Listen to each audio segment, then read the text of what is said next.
పట్టాభిషేకం 30వ ఏట జరిగింది. మధ్యలో 13 సంవత్సరాలు దావీదు పారిపోతూనే ఉన్నాడు. అలా పారిపోతూ ఇప్పుడు మనం ప్రభుని ఆరాధించడానికి చదివామే ఆరాధన వాక్యం. అక్కడికి రండి. 22వ అధ్యాయం 1-2 వచనాల్లో సమూయేలు మొదటి గ్రంథం 22వ అధ్యాయం 1-2 వచనాల్లో దావీదు అదుల్లాము గుహలోనికి వెళ్ళాడు. అదుల్లాము గుహలోనికి దావీదు వెళ్ళిపోయాడు. దావీదు ఈ 13 సంవత్సరాలలో ఎక్కువ సంవత్సరాలు తను నివసించిన స్థలాలు 3.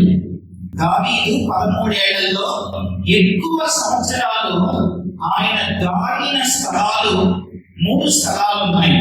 మొదటి స్థలం అదుల్లాము, 2వ స్థలం సిక్లగు, 3వ స్థలం హెబ్రోను. దాని మూడింటి గురించి ఇప్పుడు నేను చెప్పలేను, ఒకదాని గురించే చెప్తాను. మొదటి స్థలం అదుల్లాము, అక్కడ ఒక 2 సంవత్సరాలు ఉన్నాయి. 2వ స్థలం సిక్లగు, అక్కడ ఒక 3 సంవత్సరాలు ఉన్నాయి. తర్వాత స్థలం హెబ్రోను, అక్కడ 7 సంవత్సరాలు ఉన్నాయి.